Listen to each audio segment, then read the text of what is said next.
नमस्कार मंडळी. तर आज मी आले आहे माता महालक्ष्मीचं दर्शन घ्यायला. डहाणूचे महालक्ष्मी वसईच्या रावळ वाघोरी परिसरात शंकरपाड्यामध्ये आई महालक्ष्मीचं मूळ स्थान आहे. एका भक्ताच्या फसवणुकीवरून आई महालक्ष्मी रागावून रुसून डहाणूच्या डोंगरावर जाऊन बसली. 13व्या शतकामध्ये बिंबराजाबरोबर काही ब्राह्मण व क्षत्रिय लोकांनी तिथे स्थलांतर केले.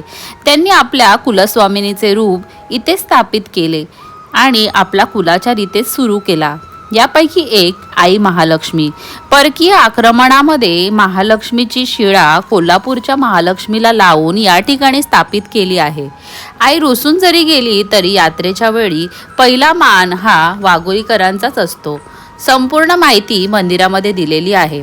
माता महालक्ष्मीचं हे सुंदर स्वरूप तुम्हाला बघून अत्यंत प्रसन्न वाटेल आणि तुम्ही सुद्धा या मंदिरात नक्कीच या.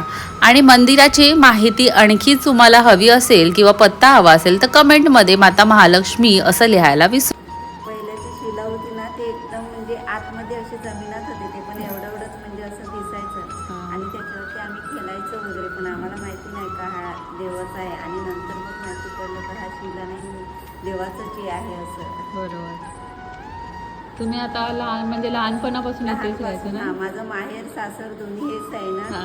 मग तेव्हा मला माहिती का म्हणजे हा इथे होतो ना आम्ही स्वतः त्याच्यावरती केले वीट घ्यायचो आणि त्याच्यावरती विटेचा असं मसाला आपण करतो ना तसं त्या शिल्यावरती आम्ही असं हे करायचो आणि खेळायचो. पण नंतर जेव्हा माहिती पडलं तेव्हा मग इकडे आम्ही मग तिची पूजा वगैरे करायला लागलो. किती वर्ष झाली? आज झाली 30 वर्ष तरी झाली म्हणजे पूजा करतो त्याची. देवी आता सेवा करून घेते.